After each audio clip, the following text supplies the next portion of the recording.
Welcome. This is Teaching Artist Tuesdays 2024, our fourth year of doing this virtual series. This is our second workshop in this year's series. This is Tools and Strategies for TA Contract and Pay Rate Negotiation. My name is Kinsey Keck. I use she, her pronouns. I am a white woman with brown hair. It's pulled back today. I'm wearing some large round wire-framed glasses and a cozy purple sweater with black horizontal stripes. And I am sitting in front of a wall where you can see some artwork behind me and a table as well. And I'm also the program's director for the New York City Arts and Education Roundtable. For those who don't know, the Roundtable is a grassroots service organization working to improve and advance the state of arts education through professional development, advocacy, online resources, and other platforms to connect the arts ed field. Although we're currently meeting online today via Zoom, the Roundtable would like to acknowledge that we work and live on unceded lands. Mannahatta, or the place that is widely known as New York City, exists on the contemporary and ancestral homelands of the Canarsie, Munsee Lenape, and Wappinger people. These sovereign nations and communities are still thriving here, and we continue to occupy their lands. We would like to give a moment of respect to them, as well as to the Black and immigrant communities, which have helped build the city that we know today. As we recognize that all of our past, presents, and futures are intertwined, we would like to lift up some contemporary Indigenous arts organizations that we can all support and learn from. So I popped those in the chat. If you haven't before, I encourage you to click these links or save them, do a little bit of research on these organizations, support them with donations if you can. I also welcome you to share and uplift some organizations that you may know of in your area in the chat for those of us on the call. Thank you. Just a few reminders, if you're having trouble with Zoom, feel free to send me, Kinsey, a private message. I'm here to help. Please remember to keep your mic on mute unless you're the person speaking so we can all hear each other. We encourage you to use the chat to connect with folks on the call and ask questions. I'll be collecting questions and hopefully we can have some time to answer those during today's call. This call does include closed captioning here in the main room. So to activate captions, you can click the captions button. It's either on your toolbar, or if you click more, then you'll find captions and you can click show captions and you'll have them there.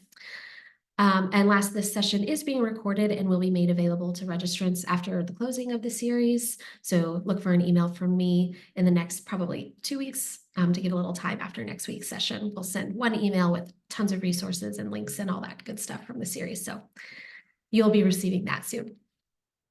I think that's it for me. So now I'm going to turn it over to our facilitators for this morning. Please join me in welcoming Amanda Adams-Louis. Amanda is a photographer, teaching artist, education consultant, and the mentorship coordinator here at the Roundtable. We also have Kerry Warren. Kerry's an actor, teaching artist, and co-executive director of the Teaching Artists Guild. And Laura Bozzone. Laura is the director of education at Marquee Studios. Welcome. Thank you all for being here this morning. I'll turn it over to you. Awesome. Thank you so much, Kinsey, for that awesome introduction. We're all going to have time to share, but I'm starting off the party with a Padlet, and I'm going to share my screen. So just let me know that you can see that.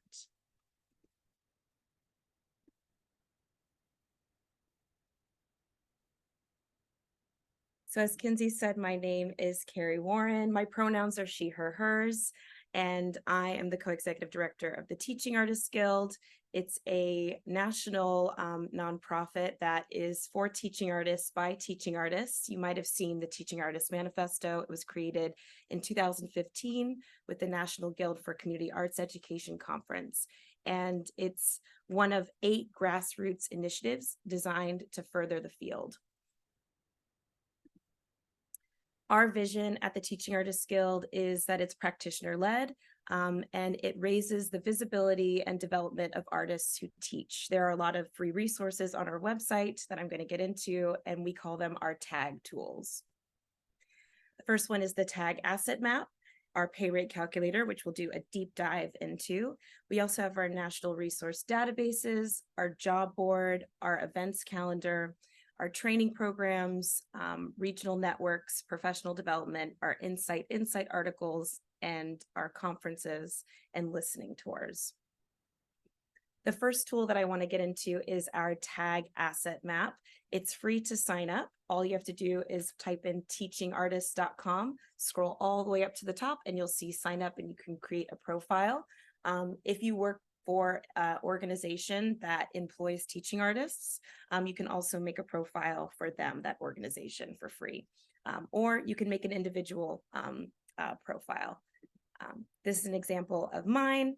It'll ask for your name. It'll ask for the different art forms that you teach. There'll be a space for you to add your bio and any other things that you want to add about yourself. I know that teaching artistry can be different for everyone, right? Some people might not define themselves within a single art form. Some people might come in and out of teaching artistry. So you have the space to kind of create what you feel represents you and the artistry that you do, and specifically where you teach. So this is a national resource, and as you can see, there are lots of different dots all over the place, and it's really a wonderful space to connect with other teaching artists in a different region other than yourself. So we're going to hop into the pay rate calculator. I'm going to put into the chat the link for that. Actually, let's see. So the pay rate calculator is, why do we need TA pay rate calculator? So we hope that this calculator will act as a catalyst for the field. If we begin to understand what a teaching artist ought to be paid, we can begin as a field to work towards a livable wage, stabilizing and strengthening the work of teaching artists, that what they do in arts education, creative youth development, and arts and community across the United States. So I'm going to stop sharing my screen. And I have, oh, thank you, Kinsey. Look at that. You're already helping with that. So if you click on that second link, the TA pay rate calculator, you'll see that you're able to use the pay rate calculator and add in different characteristics for yourself, right? The first question is, where do you live and work? And how many dependents are in your household? So before we jump into the calculator, I do want us to talk a little bit about money, which can be a really touchy subject, right?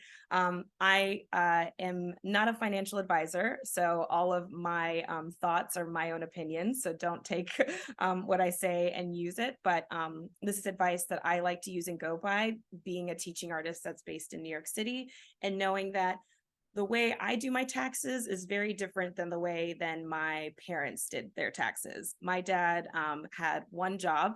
He either worked at the post office or he worked in the Air Force. He had one W-2. Whereas for me, as a teaching artist in New York City, I had about, let's see, last year, 11 W-2s and 7 1099s. Very different talking to my tax consultant than how my dad would just go on to a software company online. So I know that also the logistics of how teaching artists are paid can be very different. My hourly rate might be different for one organization than it would be for another, right? Maybe if I'm teaching after school, or if I'm teaching a 3-week residency at a library, right? So there's a lot of varying changes within that, and we hope that the pay rate calculator can help give some clarity for your own rate, but also give you some power to negotiate for a higher rate, because we also can see that there's some differences in how people are paid. So I want to share the Padlet again so that we can just talk a little bit about how we feel about money. And I'm really curious if you can share what ways that you have been paid as a teaching artist. One example that I put into the Padlet was that I have been paid with a pizza party. And I know that that's not ideally the best way that we would like to be paid, but that was my experience. So I also have heard the use of starving artist as well, in reverse to thriving artist. So I'm just wondering, how have you been compensated as a teaching artist, and what are your feelings about money? And if you can add that to this Padlet here, you just have to click on the chat, add with the button. And if you're having trouble with the Padlet, you can also just type it into the chat and I can add it there for you.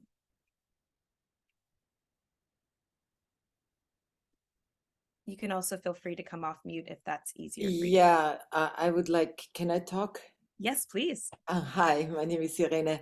I was just filling in the calculator, New York City, and it says approximately 150 an hour. And that's hilarious because no way we get that. Okay, we don't get that in New York, you know. There are still organizations who pay 50 an hour, believe it or not, which is totally insane. And some pep it up to 85 on a W-2. An hour means a 45-minute class, right? So if you negotiate, like this one organization I just started with, they said, well, we already put you higher, but this is what we pay, 51. I mean, you cannot survive at 51. So I haven't worked for them, even I'm on their roster, because I can't, right? So the calculator is nice, but this is a fantasy rates. They're fantasy rates. Interesting. Well, thank you for sharing that experience. And I totally understand that you might see a different rate than what has been compensated before, and that this tool is to help us get to that rate, right? We use this tool because it is based on the research that has been done within New York City and also with other organizations helping choose it within inflation and other stuffs as well. This tool has a lot of algorithms that come from within that rate, and there is that vast difference between minimum and what people might have been paid the most for, right? So they're trying to spit out that middle part. And I totally understand that it does not reflect maybe your reality, but what we're hoping at the Teaching Artists Guild is that this advocacy, this showing of this tool, having this to show to employers, and also hearing from other teaching artists that do get that pay rate, right? In New York City, in your space, that's how much they are actually being paid. So just knowing that with knowledge comes power, and with advocacy and visibility, that also creates some change as well. So we're hoping to get to that. Anybody want to share, because we'll get into the pay rate and go for questions, but I do want to leave some space for people of sharing how much they have been compensated and what are their feelings about money.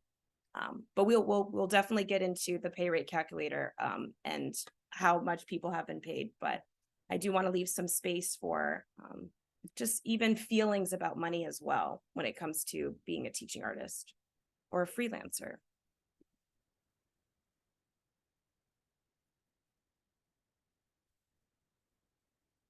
Can I speak? Go for it. Yes. Hi, I'm Elisa Carmona. I'm a teaching artist. I've been fortunate thus far. I've been a teaching artist. I'm a musician as well, a singer. And so I've been fortunate to get the Sukasa grant. That's something that comes from the city arts councils. I'm in the Bronx, and also DIFTA. And I also work with, I'm the teaching artist, but I work with my band. For a 2-hour session, I try to compensate between $100 and $125 per musician, including myself. But there are a lot of behind the scenes things that I do to set it up. I use interns, and that's not at this time really compensated. So I do try to go with grants when I can, like some of the artist grants. I've done a lot of freebies just to show what my program is about. So I don't know if that answers the question we're being asked. Absolutely. Yes. Thank you for sharing.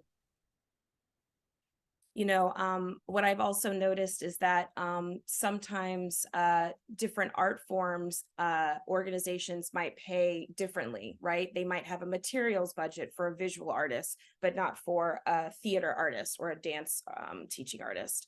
They might have rental expenses for a musician or a videographer because there's different equipment for their artistry. So there are you know, a lot of nuances when it comes to different arts residencies as a teaching artist. And sometimes trying to come with that one flat rate can be really complicated for everyone. So let's go into the pay rate calculator. Oh, go for it. Right, because I'm a teaching artist for almost 30 years. I've worked for probably 20 organizations, so I think I know quite a lot. I'm a dancer and musician and have worked for literally from young audience to New York Arts Horizon, Brooklyn Arts Council, Third Street Music School, call it, name it. I've doing it. Plus, I know my colleagues who work for other organizations, and there is a huge span, like from different pay rate. I think Leap is one of the lower paying. I never worked for them, but I heard like 35 an hour, or they would say have, you know, some have a session rate or must have a session rate. Some do have a day rate. So Mhm. regardless how many classes you teach, you make a flat fee of something. Um, I do get supplies. Sometimes we get compensated with a better hourly rate because the supply is like $400 or something, and you don't really use all of it. So it go, or travel money or whatever, you know, it goes into that pool. I think one problem with the organization is they lock into their rate with the DOE, and they can only change it, I think, once a year, or I don't know how that works, but I heard that a lot. It's like we cannot pep you up because we are locked into that rate. I don't know. Gotcha. You know what I Yeah, mean? I Yeah. do, Irene, I do. And I really appreciate all the knowledge and wealth that you have. We are going to get into the perspective of the employer. So I would say let's continue with the pay rate calculator, and Hmm. please populate the chat with your questions or save for a Q&A. I really appreciate that you did share your experience as a teaching artist, which is one of the questions here for the pay rate calculator. If you consider yourself beginner, emerging, professional, or master. And if you've been teaching for 30 years, you're absolutely a master teaching artist. But one of these questions can be hard for maybe a new teaching artist to experience, because they might not know where they fit within these different questions, right? So right now, the pay rate calculator is only based in the United States. The asset map does highlight teaching artists that work in different countries, but this is based primarily just in the United States. So you type in your city and state here, and then it asks the question, how many dependents are in your household? Dependents could be the people that you take care of. This is really similar to any kind of tax form that you fill out, or W-9 or W-2 or 1099 for employment. That's what we use within the US. So how many dependents do you have? That's going to change the structure of your hourly rate. And then that question that Irene brought up, which was a great example of master, is 30 years. For the Teaching Artist Guild, we defined mastery as anything of 10 plus years of experience teaching. Professional is anything between 5 to 10 years. Emerging is, this is not your first time doing a teaching artist gig, but you are maybe really specialized within your artistry, and you're now doing residencies, teaching at schools or teaching at community centers or doing one-on-one coachings. Beginner is never taught your art form whatsoever, like first experience. So the other question is, what type of employment will this be? For a lot of teaching artists, it might be a mix between an independent contractor, so filling out a 1099 form, meaning that no taxes are taken out. So what the paycheck is, if you're saying I'm going to get paid $1,000 for this residency, then you get a check for $1,000. If you're doing that same residency and they said your check is going to be for $1,000 and you end up getting $802.61, that means that you are an employee and taxes were taken out of that paycheck. So you choose which one you would prefer. There are differences with both of them, and it's really dependent on your own personal needs and desires. So I would encourage you to type in what your answers would be. You can use a scenario of maybe like, oh, I am based in upstate New York, but I usually do a residency down in Queens. So it's usually an independent contractor. I consider myself a professional teaching artist. I have one dependent, and then see what is the rate that comes out. And let's do a chat waterfall and see what rates are coming in.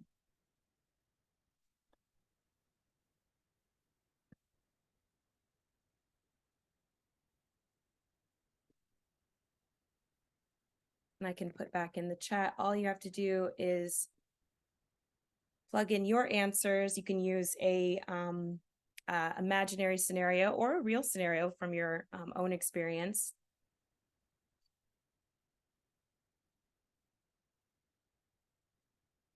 And see what rates are coming up for you.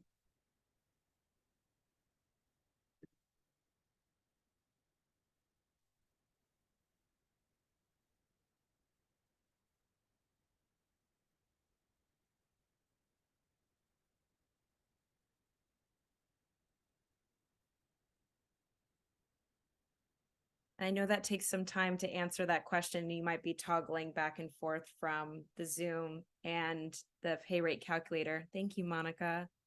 So as we do that chat waterfall, I'm going to come back to our slideshow and keep us moving. Let's see.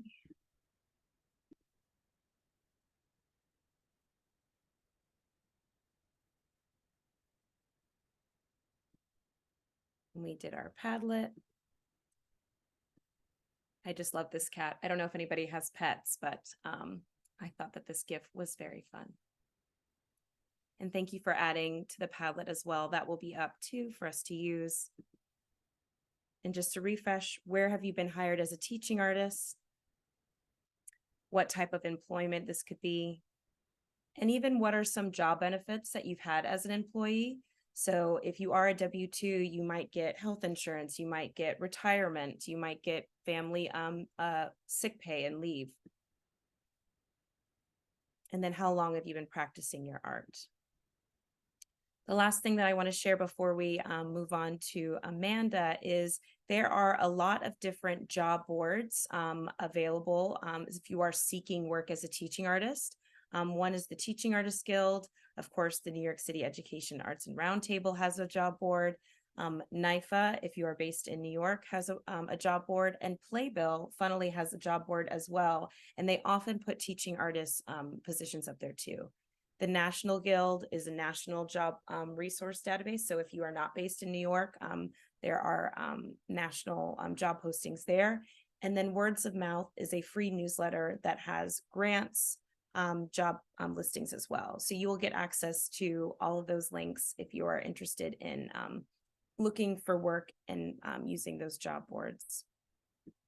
The other resources that I want to share are the Entertainment Community Fund. They used to be called the Actors Fund, has really wonderful financial classes. I know that there were a lot of questions about financial literacy and how to create a budget on a teaching artist's salary. Sometimes we're paid in different seasons or in lump sums, and that's really hard to budget if it's not a traditional paycheck every week. So the Entertainment Community Fund has free finance classes by Rebecca Seklow, and you can sign up online. They're virtual. All you have to do is go to Entertainment Community Fund and create a profile on their portal for free and sign up for their classes. Sunlight Tax with Hannah has a really wonderful podcast, YouTube resources. So you can look up that if you have any questions about taxes. Dots in Between cohort, Tamara Bates, who also did TA Tuesday, is an incredible financial advisor based in Albuquerque. And she is a really wonderful resource for retirement. So if you have any questions about that, I would definitely catch the recording of her workshop with the Roundtable. The Hell Yeah Group is another resource for financial literacy, really focused on artists. So they have podcasts, they have newsletters, they have a lot of grant applications too, or lists of places to go. And then if you're in the mood to read some books, I highly recommend Thriving Artists by David Maurice Sharp. He has done some wonderful workshops with the Roundtable and Entertainment Community Fund, and wrote a book about investing for artists. And then NYFA also has the book, The Profitable Artist, which is all about grants, how to create your own budget, really great things. And then these are some blogs that you can read. Paying for Professionalism, which birthed the pay rate calculator, the Insight articles. I wrote The Box, which is about taxes, and the pay rate calculator blog and our invoice template. I know I said a lot, I spoke fast, but I will make sure I will share all these links in the chat. Thank you so much. If you want to contact me, please send me an email at kerry@teachingartist.com. And now I'm going to pass it to Amanda. Hi, Amanda. Good morning, everybody. My name is Amanda Adams-Louie. I don't know why this isn't clear, but I'm just going to break down some of the background logistics. It looks like from the chat and the discussion so far, we have people in varying levels of teaching artistry, from beginner to intermediate to master teaching artists. So some of this might be familiar, some of this might be new information. On screen, I kind of set up and broke down the scope of work that's required to execute, fulfill, instruct, facilitate, prepare for, and also wrap up or culminate a teaching artist residency. So it begins generally, and this is an example of 1099, if you're contracting, you're already employed by an organization, as well as being a W-2 teaching artist that might be on an organization's roster. So it begins with a residency assignment where you're given a sense of what you're teaching, where you're teaching, the school, community center, grade level, arts discipline, and hopefully also the restraints, criteria, if there's particular ways the school wants you to make connections between curriculum taught during the day, or if the school has a theme for the year, week, or month, you get that kind of information. Then you progress to your meeting with your program manager, where you discuss the assignment and set up planning meetings with the school. So you're meeting your collaborators and potentially viewing the students and observing the students you're going to be working with or teaching. Then you move on to curriculum development, where you're organizing your unit plan, your lesson plans, instruction materials. If you teach a discipline that requires supplies, you are gathering, collecting, sending links perhaps to a program manager in the event you work for an organization that purchase supplies on your behalf. If you are responsible for purchasing them, then you are purchasing, taking the receipts, and tracking your purchases. Then depending on, again, what you're teaching, you go into your classroom, you start teaching. You're going to set up before any class. If it's music for dance instructors, if it's cutting squares for visual art teachers, if it's preparing the scripts for drama or theater teachers, then you go into teaching time. And then depending on the nature of your residency, if it's during school, after school, you might have tasks that you're doing between the residency, grading, downloading files if you're teaching video or photo, breaking down the equipment, setting up props. And then you also have periodic planning meetings with your co-teachers. If you are contracted to do a teaching artist residency that has a culminating or a final event that looks like a visual arts exhibition, a singing recital, dance recital, premiere of a play, you are managing and probably producing that event as a teaching artist that was with that school or at that site. And then you're doing the breakdown from the culminating event, if there's any ancillary reporting that's required, if you have to fill out forms, return equipment. And this is just sort of the scope so that we're all on the same page. That is required of most teaching artists. There are things that vary. If there's anything that you feel is missing, I'd love to hear it in the comments. I'm always looking to grow and expand my knowledge. But from my experience, 15 years in the game, this is a general just sort of idea of the work that's being done. Oh, Kerry, can you advance? Thank you. So now that I've covered the work that's being done, I'm going to sort of break down the way that I like to think about and consider how I'm going into negotiating. If it's before I receive the residency, the offer letter for the particular residencies, if I'm new to an organization, these are the things that I'm thinking about. If I'm returning to an organization before I sign one again, these are also the parts that I'm going to consider. I know there's a lot of information here. These slides will be shared publicly with you, but I like to break these things down because these are the pieces that you can use to negotiate. Speaking to Irene's point, there are a lot of organizations that will only pay $50 an hour, but for what work? Are they paying you just for teaching, for planning, for prep, for travel, for the work that goes on between classes? And if you're not aware of those parts of the work, then you can't negotiate or you can't advocate for yourself and speak up. So that's why I'm breaking all this stuff down. So pay, what are you paid? Are you paid the same hourly rate for all work? Things like prep, planning, supply searching, meeting with teachers, meeting with students, if you have to do extra tutorial hours, the time to break down and set up your classroom outside of teaching once you are physically on site. How frequently are you paid? Is it weekly, bi-weekly? And then what is the submission and voice schedule and the procedure? And if these pieces of information aren't made clear to you upon hiring, that gives you insight into some of the back end internal logistics of the organization, and how you will be collaborating and contracting with them. Timing. When are you teaching? What time of the day? Does it require you to get up before 3 a.m. in the morning, or does it require you to return home post 10 p.m.? There are residencies where that is the case. So that's something you want to consider. How long, how many classes are you given in a row if it's during the day? Are you going to a school 3 hours away to teach one class? Or are you going to a school 3 hours away, but you have a load of 5 classes and you're making $600 for the day, which would probably make it worth it, right? When will you have to commute, like I said earlier? And then what's the 411? Why are you working with the school CBO? What is their philosophy, or how do they approach the delivery of arts education? How does that connect with your own practice? Are you given a curriculum? Do you have to develop the curriculum? What arts discipline will you be instructing? And does the organization have the insight in terms of the program managers as well as the equipment and resources to adequately facilitate you teaching that discipline at all? So I say this because I'm a photographer and I've taught photography for over 10 organizations, some of which were different levels of prepared to actually host and deliver photography classes. I say that because I had a residency where I didn't actually have cameras for 3 months because they didn't realize that you needed cameras to teach a photography class. And I'm dead serious. So that's just sort of insight in terms of as you're thinking about it, because if they're not prepared, then part of your job is also going to be teaching your program managers about your discipline and how it is facilitated, which you should be paid for. Collaborators, how many people are you working with? Are you working with one co-teacher, multiple co-teachers? Are you working with any paras, support staff? How regularly are you going to be liaising and meeting? What is the best way to deliver and share and communicate?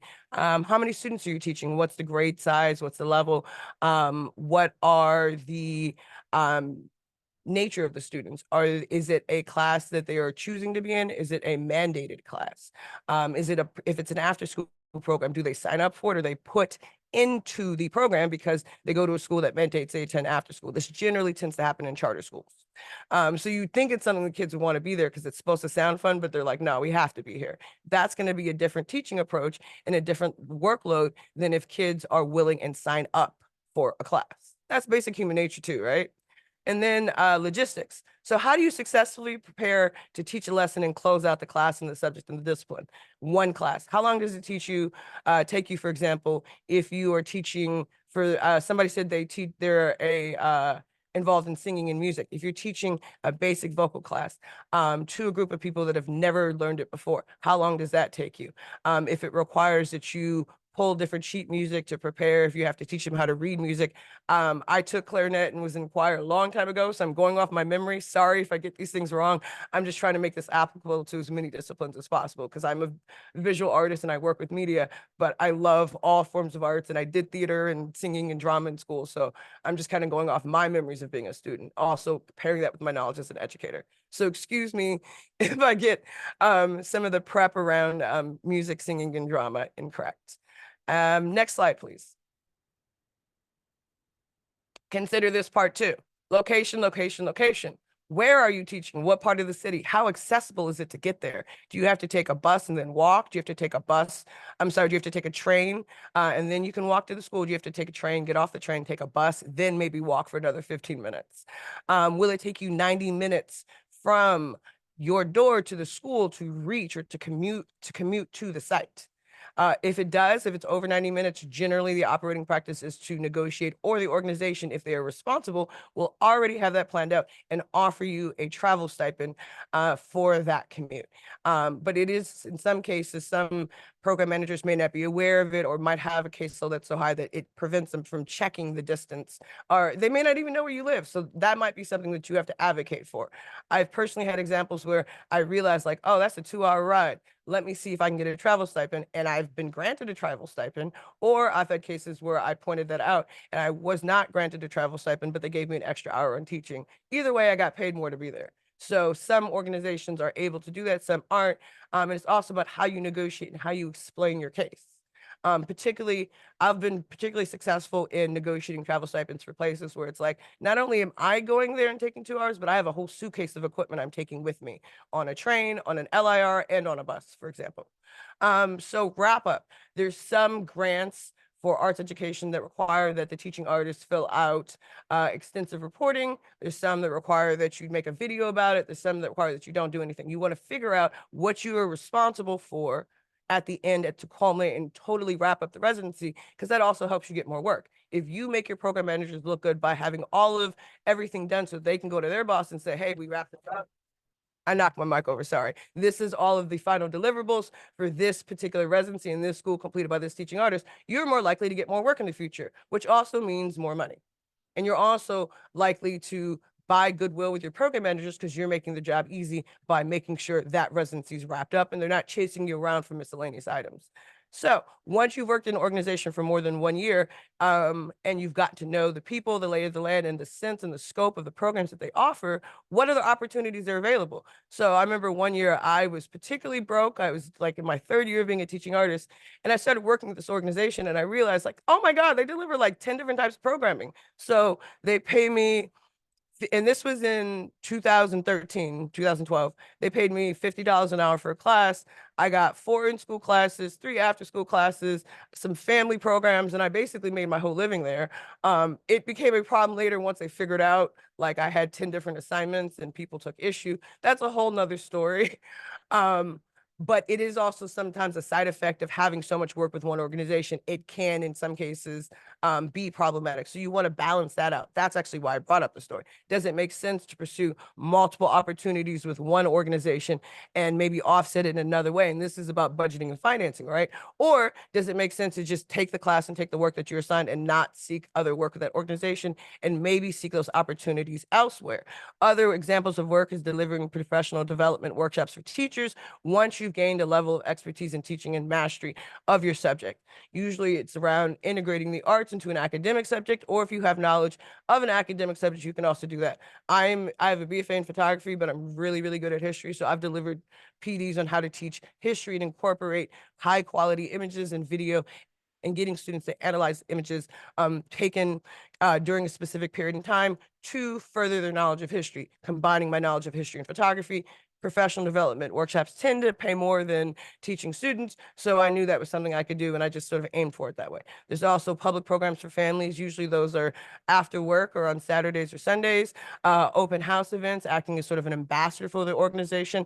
And I've also worked for organizations that have TAs that already have experience coming in, but are and have worked for that organization for a couple of years, mentoring, supervising, delivering feedback, and kind of coaching first and second year TAs who are working with the organization.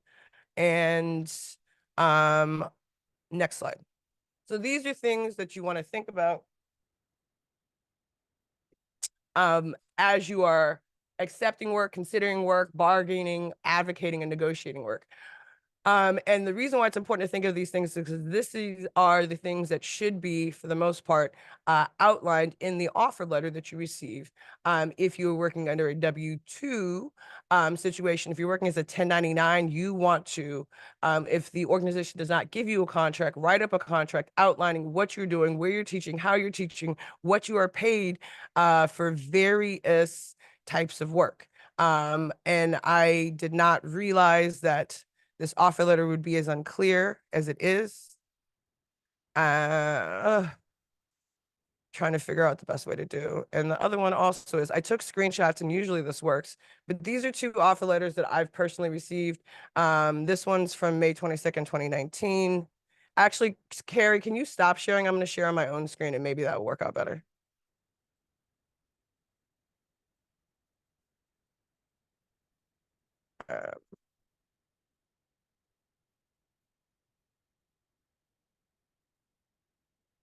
All right.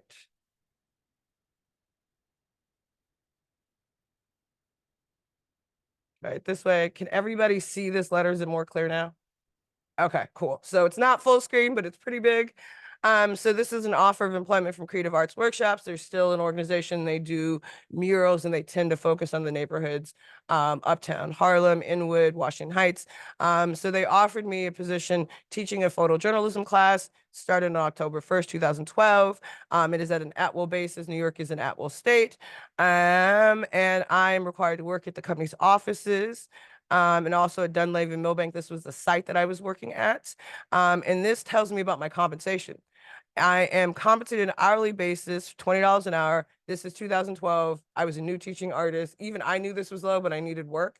And this is one of the situations where the organization was locked in on several rates, but they would give you more work. So you were able to make more by doing more work, but you were not able to sort of get an increased pay rate. So this is non-exempt, tells me the terms of the position, what I get paid for overtime, but it doesn't specifically outline what things. What doesn't it tell me about? And I did not know what I was doing because I was new to being a teaching artist when I signed this letter, but how clear is it in terms of the scope of work, the deliverables, and the various types of work I'm doing as a teacher? Would you say on a scale to 1 to 5, is it like, huh? Or is it crystal clear that's what a 5 is? So how would you rate this particular scope of work? Would you accept a contract that was outlined in this way now? I'm gonna give everybody a moment to think about it. If you could put the score, the numerical scores 1 to 5 in the chat, I'd be really interested to hear everybody's feedback.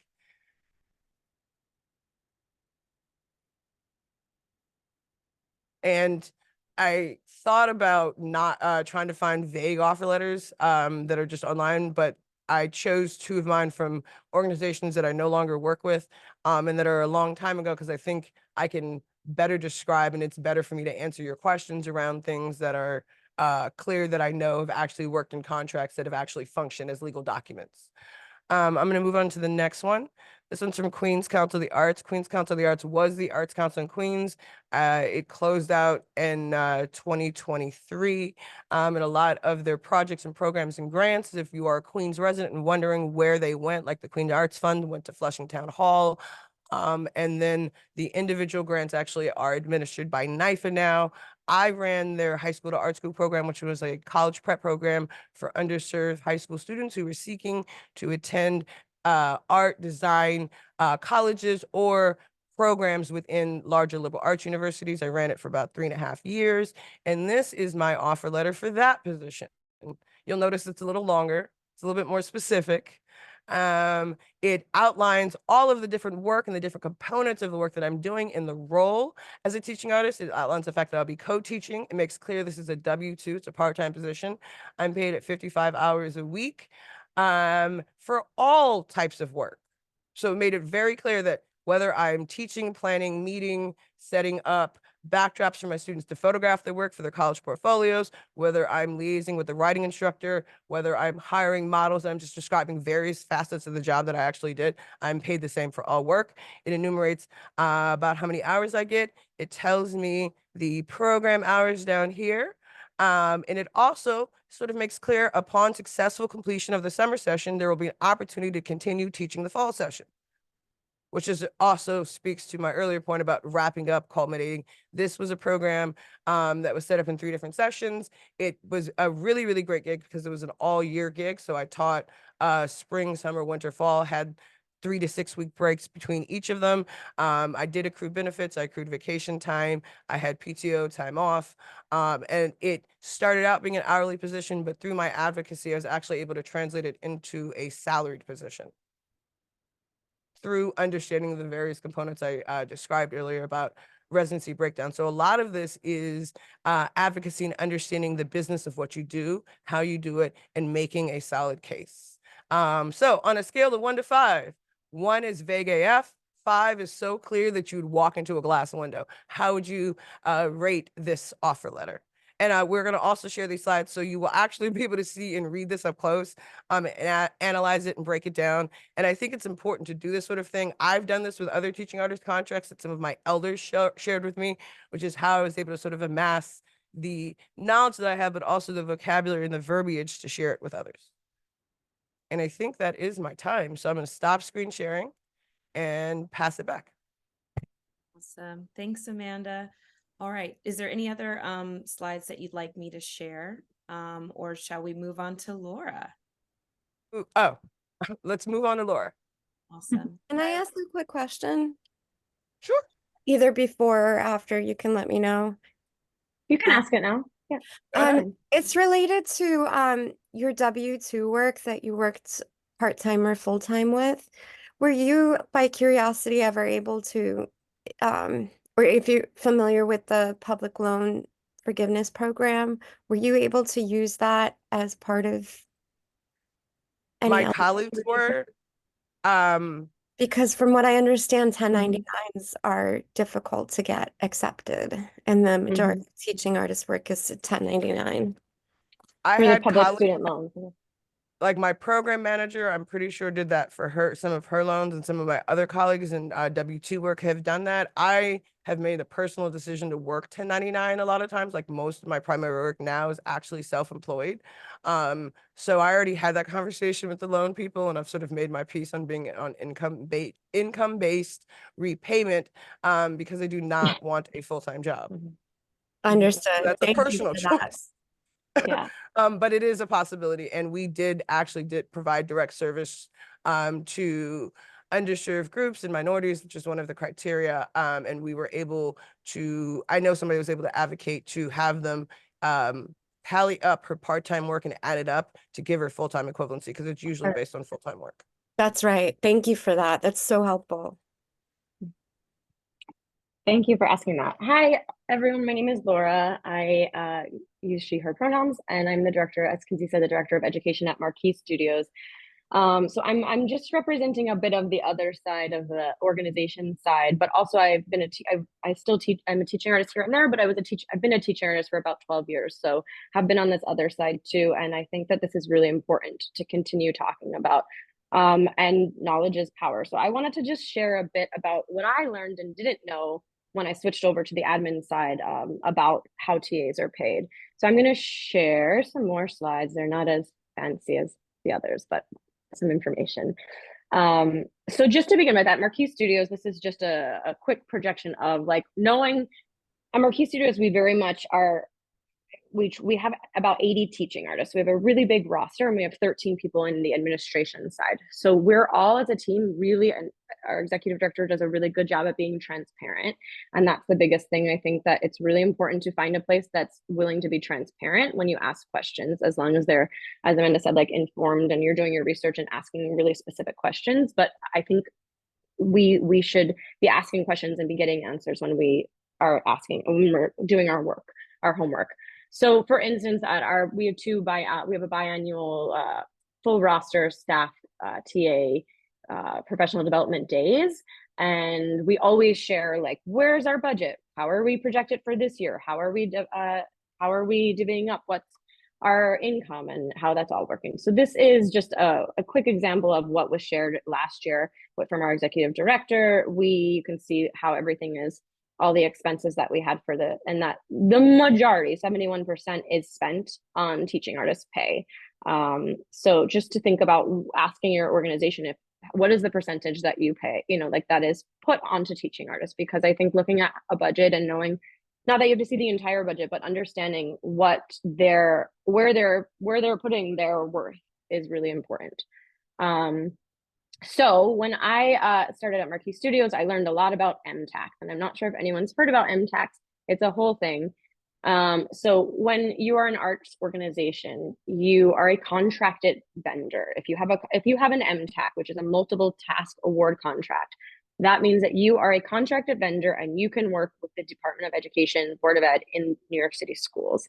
And if you don't have that, it's a lot harder to make those relationships.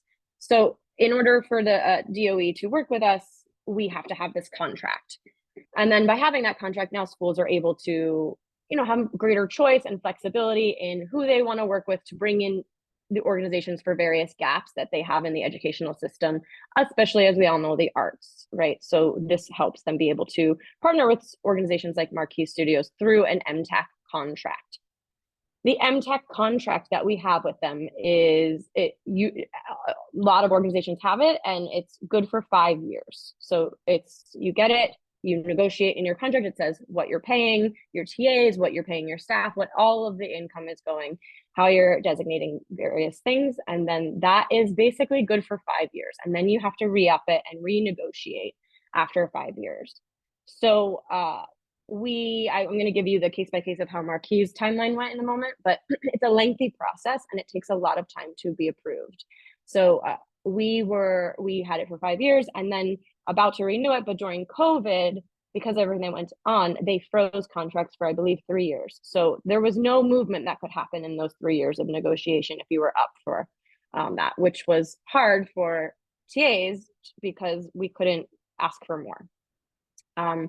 And also we were all trying to figure out, how we were going to survive as organizations and nonprofits.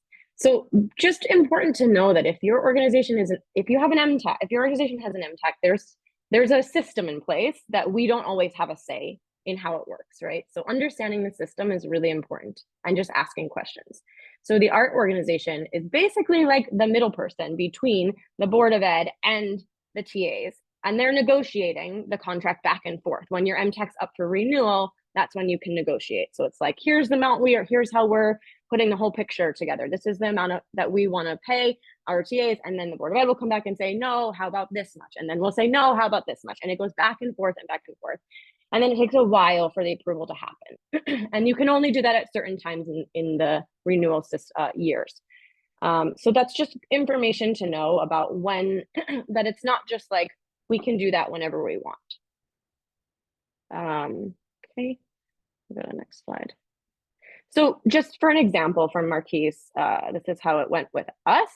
In 2015, our contract was up. We negotiated, all of our TAs got raises. This amount was set for 5 years. We knew that in 2020, we could renegotiate. We believe very much in Marquis that we want our TAs, as I showed you in that pie, to have them have as much as possible, and kept negotiating back and forth and back and forth. Important also to know that the organization doesn't have the full say. As I said before, it's like the middle person trying to negotiate. The Board of Ed, the Department of Ed, Board of Ed is the one who gives us the work, right? So we are on the lower end because at the end of the day, they're the ones who make the final say. But it's important to keep trying and keep negotiating. So that was 5 years that we were locked into that. And then in 2020, we were like, okay, our contract's up, but it was COVID. So now we're locked for 3 more years. So it was still at that same rate, which in full transparency it has been around, it comes out to an average of around $80 an hour. And we've been locked into that rate. Now, our way of getting around, because of the freeze and because a lot of our TAs spoke up and we also understood and we had a lot of meetings around this, as Amanda mentioned earlier, there were other ways. We couldn't change the actual hourly class pay rate, but there's so many other ways that you can also be paid, right? We in Marquis then said, okay, we're going to have a post-residency survey and we pay $75 for you to just fill out the survey with a couple questions at the end of your residency. It helps us for grant reporting. It also helps them get more money. We're providing a lot more PD opportunities. You can go to a set amount of PDs and you're paid a set rate. It's a different rate than you're paid to teach, but it's still extra money. We have opportunities. I run, as a director of education, I run all of our professional development series along with our education coordinator. And we really make sure to think about how our TAs can be leaders and not just making it staff-based or only outside people. So we really try to give more paid facilitation for PDs, so TA to TAs can learn from one another. And that doesn't need to just be someone who's been in the field for like 20 years. I'm a big advocate of trying to give people new people who haven't had opportunities to maybe lead a PD opportunities to try leading that in different ways, because that's another way to make a lot of more money. We also pay, of course, for unit planning and planning meetings in the schools at a different rate too. So we tried to increase opportunities for meetings so that there was more pay. It might not have been in the classroom, the actual hours of teaching, but there were a lot of outside opportunities. So now here we are in 2023, 24 year, and we are up for renewal finally. So I'm in a lot of meetings actually with our executive director, our director of programming, who does the assignments, and then our director of operations. So the four of us are meeting a lot about what are we going to ask for in this next negotiation in our MTAC. It is a very high priority. Our TAs have asked for raises. A lot of our TAs have been with us for 20 years. We have a good amount of TAs who've been with us 15 to 20 years who, you know, are asking, and even our newer TAs, right? We don't see it just as like senior. We want to make sure that we're being equitable for everyone though. So we've been aware the cost of living's dramatically increased, and it's been a really long time since we've changed the pay rate. So we're talking about that a lot. I am, because I think I've been on the teaching artist side and now on the admin side, I am continually advocating for teaching artists to also be in the conversation with us. So trying to find ways to reach out to, we have a teaching artist advisory board, or some leaders or some people who have been in the organization for a bit, to ask more around what they've been paid, what they think is a fair increase. What Kerry shared, that pay rate calculator, looking at that. So just knowing that we have a lot of people involved in trying to make this change now that it's our time to finally do that. So just some advice around what I said is, if the hourly pay, I think asking those questions about, you know, is it possible to, about how is it time for, how can we get a raise? Is the MTAC, are we an MTAC organization? When is our MTAC contract up? All of those given circumstances. And then if the answer is we're not able to do a raise, a teaching pay, an actual in the classroom teaching hourly raise right now, what are then asking specifics? Okay, is there a PD that I can lead and be paid for?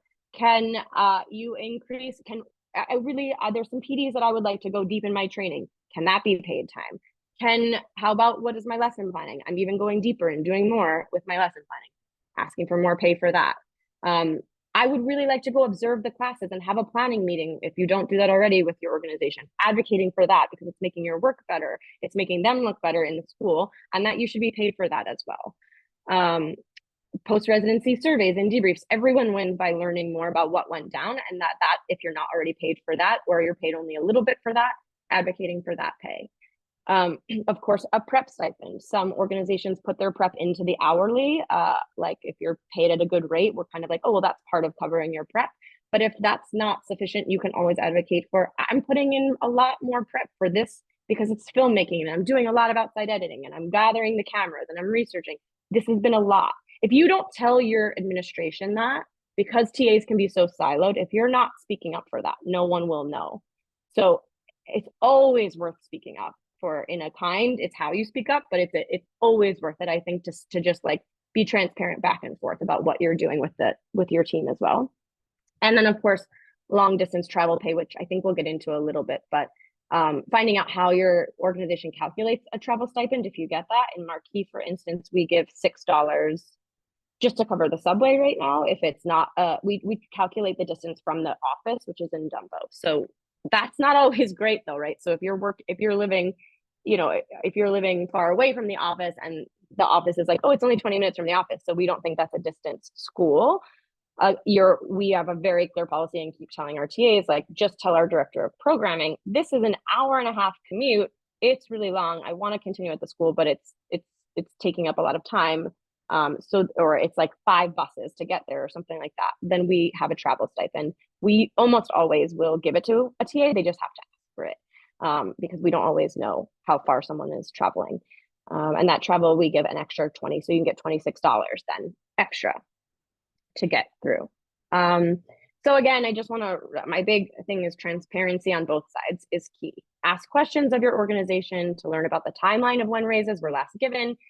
Ask how often they give TAs raises. Ask how the contract works. Find out about the systems that are affecting your pay.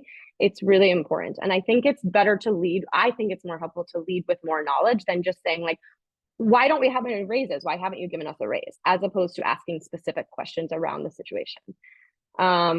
We talked about finding out a renewal of your MTAC. And then just a bit about job posting. So when you're looking for a job, I think almost all jobs now, I don't know, maybe I'm wrong, but they should be including the pay. There's some organizations where you can't post it on their, you can't post it on their like job site if you don't have the pay listed. Pay should be listed on every job posting. You shouldn't have to feel like you have to ask that, because we especially list our pay, because if it's not something that feels right for you, then you don't want to waste your time and we don't want to waste our time interviewing you. So always finding out just like what the baseline teaching pay is, what's the hourly pay to work at this organization is important. And then finding out, like we put in Marquee, we post our job posting in late July and hiring takes place in August for the upcoming school year.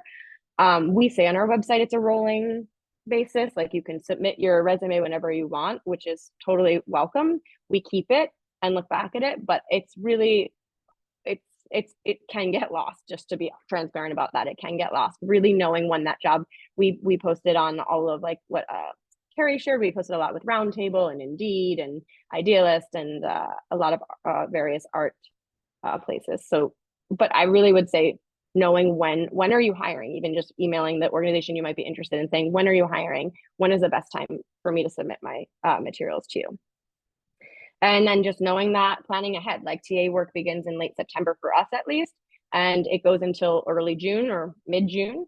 And then we have very limited summer work. So planning and budgeting ahead for that. If you're at an organization, like what is the work, what is the actual time I'm going to work? And then do you think I'll be working straight through the year? Or is it like, are you really busy in cycle 3 in the spring, but then in the fall and in the winter, it's not as much work. So asking questions about when do you see your most bookings? And that's kind of what I was saying. Amount of bookings can vary for each cycle. So trying to plan accordingly and getting as much information from your organization as possible is a great tip. And I'm gonna, I just was gonna share this actually. So if you go to our website, Marquee Studios, let me just see.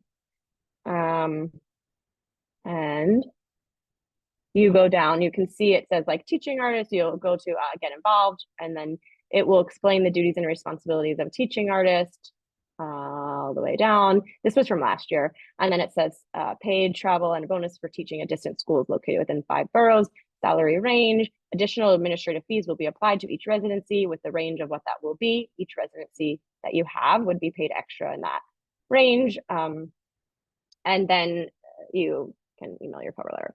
So I just also wanted to share one other thing about, I guess, Kerry, actually, are we going to talk about job interviews and save it for that?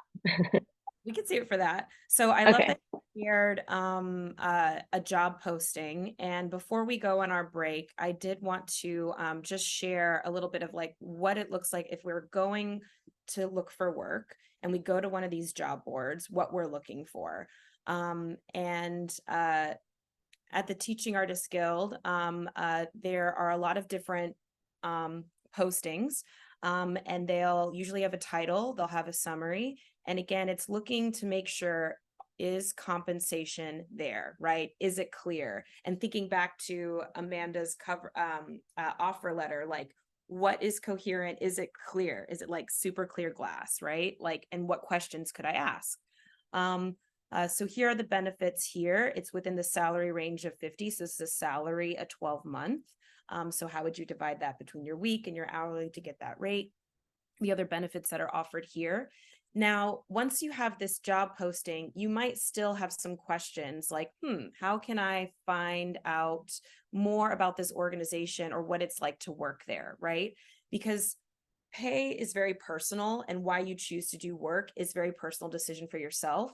You might be someone who is happy working at an organization and fine with the rate that they have, right? And want to continue working at that place. And it's not necessarily the pay, it's actually the place or the mission or the commute or, the community there, right? There are other reasons that you might want to work for an organization outside of pay.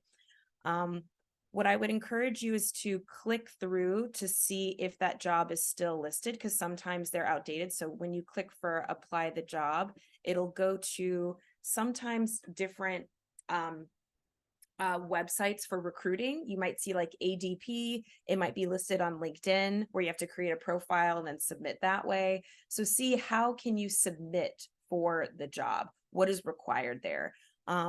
This one is you can apply using recruiting Paylocity, and it has the same information that was in the other job board, but just knowing like, oh, there might be some more work that you have to do in order to apply for the job, and seeing what's offered there. And then really seeing, is this organization a 501(c)(3)? And if they are required to share their 990s, which is the tax form of nonprofits. Candid is a website that a lot of nonprofits use. You do have to log in to see more information, but you can get a free profile. And this way you can actually see their 990 form. And what's really interesting is what Laura brought up is that this is where you can see the percentages, is how much is going to program expenses, how much is staff being paid, and also just understanding what is the baseline rate, like what is the overall budget, the annual budget for this organization. Is this organization over $1 million? And this one is, right? So 3 million, 5 million current year. You can also see, oh, they've got some increases. And then even here within the grants on line 13, you can see, oh, they didn't have grants they got from other ones, but they got a big one this year for the current year for 100 grand, right? So just knowing like, oh, this is another place that I can go to learn more about the finances of the budget if I'm trying to understand why is their hourly rate so low, or what is going on, and just to inform yourself for the potential interview. The other suggestion that I love to give is to follow them on their social media. LinkedIn has, ways where you can see if there are friends of that organization. And I think knowledge is power. So I remember when I was applying for schools, I would talk to current alumni to see what is the nature of the school, what is it like to work there, so I can get some of those questions answered. Right. So you can see, oh, are there people that are already employed there, people that work there, so that you can just find out more information once you see a job posting. And yeah, this is just a thing that I can put into the chat. If 990 form is foreign to you, this is a really great breakdown of what it is. It's again, it's a form filed to the IRS on behalf of the organizations who are exempt from income tax, meaning a nonprofit. They don't have to pay income tax. And there are really cool things that you can find, which is within the summary section of one. And if the size of the organization, if you're based in New York City, is over, they have more than 50 employees, they must offer family medical leave. So this is just really great to know. The more you know, the more you can advocate for yourself. So we're going to take a 5-minute break. I'm going to play some money songs. And when we come back, we'll answer some questions and then go into some breakout rooms. So if you have some questions that you'd like to ask myself, Laura, or Amanda about anything that was shared for today, we'll do our best to answer that, but start trickling them in the chat or coming up with what that is. And we'll start with the Q&A and then go into some breakout rooms so that we can try out some of this language in negotiating for a raise, or talking about adding these different benefits like traveling stipend or prep time. All right, so I'm going to play some music, and we'll be back at, for Eastern time, 11:15, so in 5 minutes.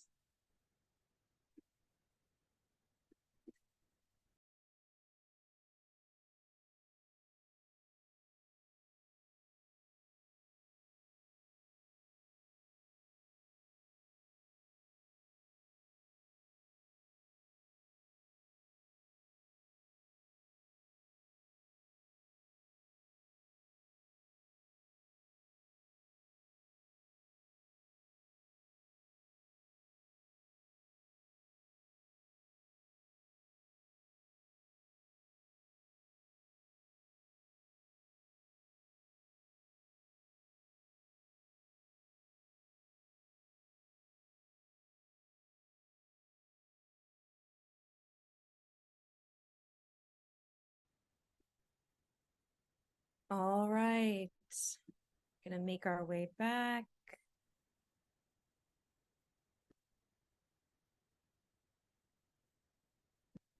when we were planning this session, we were trying to think of some money songs. So if you have any suggestions of some money songs or payday songs, please add them to the chat.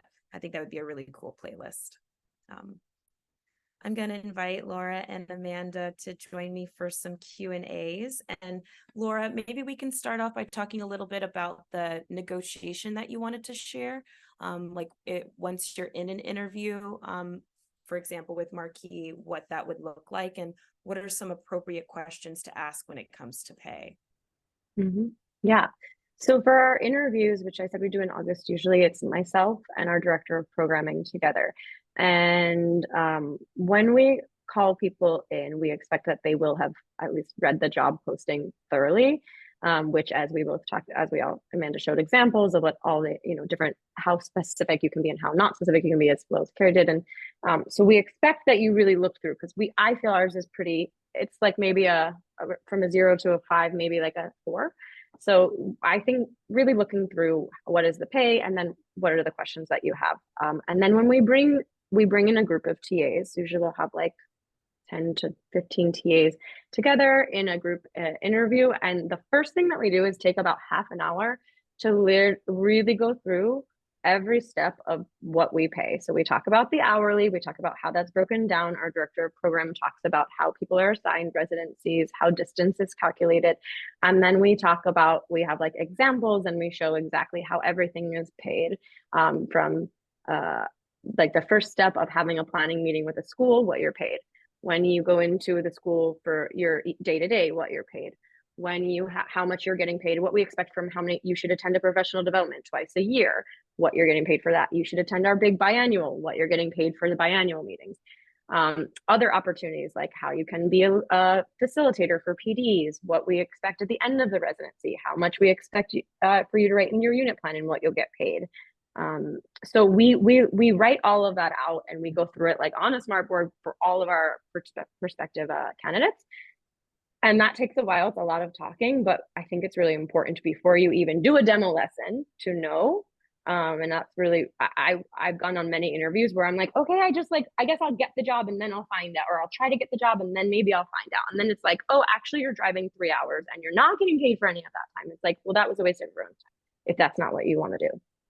So after we do all of that in information session, then please ask questions, right? So then it's like the questions that we've gotten, which don't come off like you want to make a good impression in an interview. So example of a question that wasn't successful was something like, okay, and what are you paying again for teaching? What do you pay for teaching? It's like, that was like, what's your hourly pay for teaching? It's like, that now is giving us signs that you're not listening, not doing any work. It's written on our website. You should have looked at our website. You should have read the job posting again before you came in, right? So like that question should be answered before you come in the door. So that's not something to lead with. A question, for instance, how often, like, should I be planning that I'll get a certain amount of residencies straight through from the start of school year till the end? If not, how does that usually look for a TA? Do new TAs get more residencies than senior TAs in your organization? Will I be paid for some prep time? I'm just trying to, budget what prep I can give based on how much I'm being paid. If I find out that a school is really far, is that an option? If I know you pay this rate for travel, right? If it's even more, is there space for us to negotiate that, or is that like a set fee and that's what it is? So a lot of what I think the slides that Amanda showed of like what goes into being a teaching artist, looking through that and then thinking about those questions of like, what are the other opportunities? When have you given your TA? I'm just curious, like not in a bad way, just asking, like just curious. Is your organization open to giving raises for a certain amount of time that you've been there? Or is that something that you're possibly able to do? Are you a contracted vendor? And if so, does that influence when you're able to give raises? These are super informed questions that not only will help you, but then to me as hiring, I'm like, oh, they've done their work and they really care, and they're a seasoned, they know what's up with being a teaching artist. And the big part of why I love what I do is I love teaching artists, and I want to advocate for teaching artists, but you need to come in with some information after, or like not just asking what the hourly rate is. I think that, I don't know if that answered you, Kerry. That's my soapbox about that. Yeah, it does. And I know that there were some questions that were asked in the the form as well. And what I really appreciate, Laura, is that you're saying that you're coming to equal sides when you come to a job interview as a perspective, right? It's the same thing as maybe looking at schools. Like, are you interviewing the school the way that they're interviewing you? You're building those power dynamics. You're breaking down those power dynamics, because is this a place where you want to work? Is this a rate that you want to do? And you have to ask questions, but they have to be informative questions, because again, you're also being interviewed. So if you're asking questions that could have been answered just by reading the job listing, chances are you might not it might not be beneficial for that to move forward within that job, right? Hi, Kinsey. Hi, I just wanted to pose a question to you all. That was like really great advice, I think, for someone who is entering into a potential TA job with an organization. I wonder what you all recommend for someone who is a TA already working at an organization who is interested in beginning the negotiation process for a pay raise. How would you recommend that they go about doing that?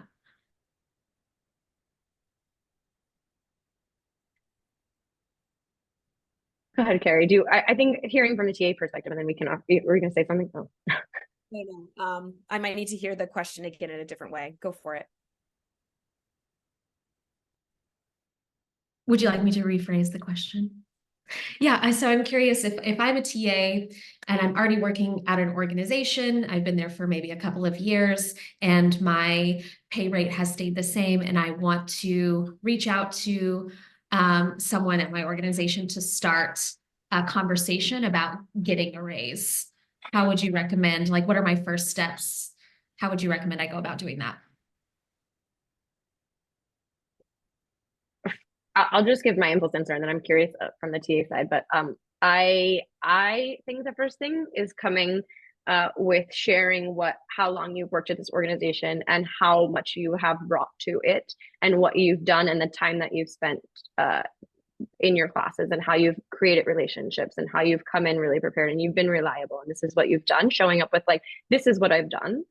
And now, in order to keep this going, and because of cost of living, and because I've done this, I need more, how we have to talk about increase in pay. It's been X amount of time. Like, I've worked here for 6 years and I have not seen an increase in pay, and all of the reasons why you need that, and your worth, and reminding the organization of what you've done. And then I think, like, what we've done in Marquis, because a lot of our teaching artists who've worked for a while have done that, what we've said is, like, we can't give, because we're stuck a bit with how we can do raises with our contract.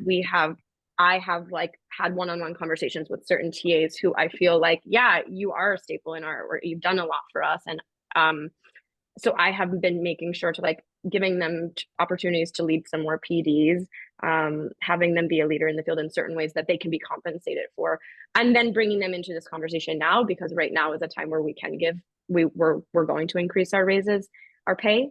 So now, like, bringing certain people into that conversation. But that's what we do at Marquis, because it's a bit like, we can't just give the raise at this moment. But I'm curious what Amanda, if you have something. I think going back to some of your advice, Laura, actually, it's also, when are you asking for the raise? Are you asking if you're aware of the MTech renewal schedule, if you're aware of the hiring, booking, and the residency assignment schedule, or also when the busy season is? Sometimes certain organizations, especially if you work there, you'll have a sense, are there people working over the summer? Can you go in and start to begin that conversation during a low time when people aren't stressed out sending people to schools and purchasing supplies, and then maybe follow up with it once you are assigned residencies? And it's also, what are you paid for? Are you paid for prep at that point? Can you negotiate getting prep? Because sometimes certain organizations will have the budget to include add-on prep, but they can't give you an overall raise. It's also, what are you teaching? Is it a difficult, materially complex? Does it require a lot of prep and in between and teacher homework? Or is it something simple? Can you reuse curriculum that is already strong, that you know have worked with the given population that you might be teaching again? What are ways to make the job simpler if you cannot get a raise? And as you are approaching raise, also showing the impact of your work on your students. And that I've had students send me text messages, like give me like birthday cards and like write about how it was special or help them I've had students that I've just given life advice to, like, come cry on my shoulder. And then at the end, kids I've established a rapport with will like send an email to my boss, like, bring her back. Yeah. I've also had school staff. So if I've worked in a school for multiple years and they want me to come back to the school, advocate to give me a raise. And I'd say also calculating the actual statistical number of inflation and bringing that to your bosses and explaining in a real way. Groceries have gone up, my rent increase has gone up, the cost of the subway's gone up. This is what it means in numbers, not just things cost more, so I want more, but being clear about what you mean by the cost of living. And Also finding out what other organizations pay, I think coming sometimes to your admin with like, and that's what's so great about TAG, and asking TAP or Roundtable has so many connections of finding out what do other organizations pay, and then coming to your admin with like, this is this, or like 5 different organizations, and there's a range, but like, this is where you are in this range. Yeah. And the only thing that I wanted to add, that if you're doing like a one-off residency or workshop or 1099 work, breaking down your invoice, showing like, this is my actual rate. Like, say you get an offer, a recommendation to work for another place, and they say, we're paying this. And you can, that's the part of the negotiation where you can be like, I heard some amazing things about you. I'm so glad I was recommended. This is actually my rate, and showing the invoice from past places too. That's how I've got an increase in 1099 work. But I think the timing is a big part of it as well. Napoleon, I saw you had your hand raised. Do you want to ask your question, or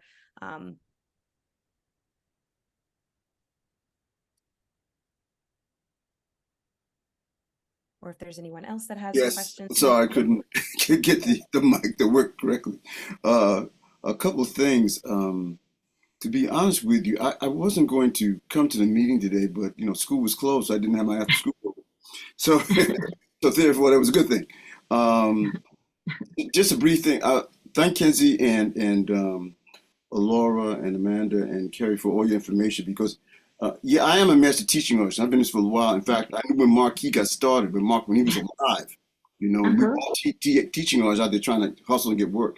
So I think one of the things that I found along the way that I agree with, I really didn't know too much about the technical part about how to ask for salary. I didn't. And all I know was I had to eat. So, whatever they gave me, that was fine. And I live on Long Island, and most of the residencies went to Boogie Down Bronx, and I mean, I made that slip. And I never questioned about getting up at 6 o'clock because I got a 10 o'clock class. I didn't. I just as an individual and leading my own band and stuff, I just did that. So I was able to like Laura had said, I really made a transition from being a TA to have my own company, my own non-for-profit.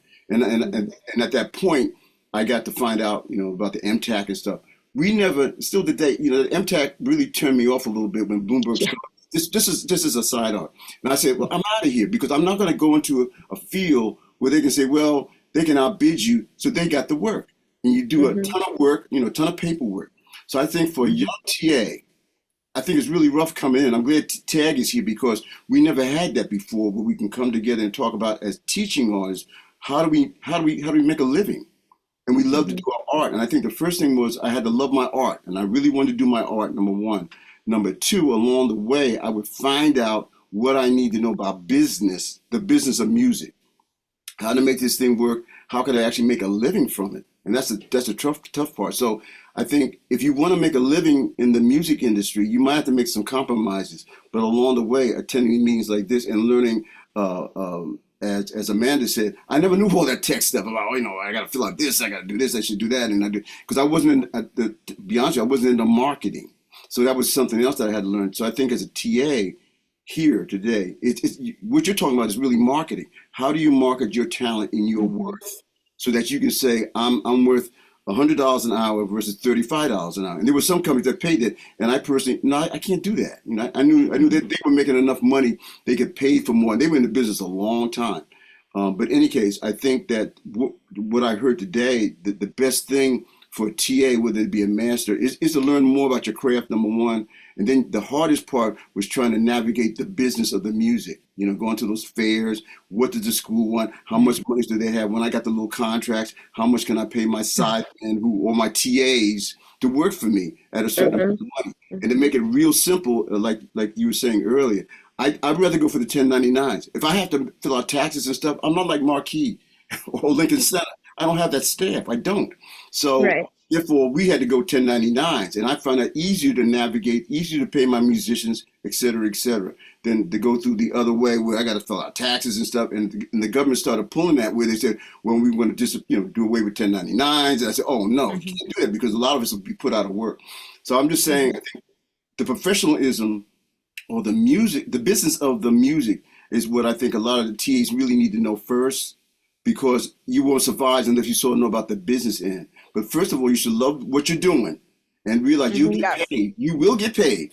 You just gotta, maybe you might have to compromise. I mean, that's how it goes. You might have to do that. But there should be a standard, and I'm glad that now TAG and people, they got standards. You should be at least getting this amount of money versus that amount of money. You know, and don't lowball it, because that makes it worse for everybody else too. But like Laura knows, and I'm glad she made the transition like that. You know, I never made the transition fully. I just know I like to work. I like to be a musician and TA. You know? Thank you. Thank you so much for your words. A great ending as well. Yeah, well said. Thank you. All right. Well, I just want to say a massive thank you to Kerry, Amanda, and Laura for being here, for sharing your expertise, experience, all of this knowledge. We're so grateful to you all. Folks, this has been recorded, and I will be following up again with slides and links and resources and all that fun stuff at the conclusion of the series. So be on the lookout for that. But I'm just so grateful to you three for being here and joining us for this morning's workshop. And then I also just want to remind folks that we have one more TA Tuesdays coming up next week, February 20th at 4 p.m. We are hosting Keeping It Fresh, Career Sustainability for Veteran TAs. So I hope you can join us there. And have a lovely rest of your very snowy Tuesday. Thanks everyone so much. Thank you everybody for coming. Thank you. A wonderful Tuesday. Enjoy the day. Stay warm.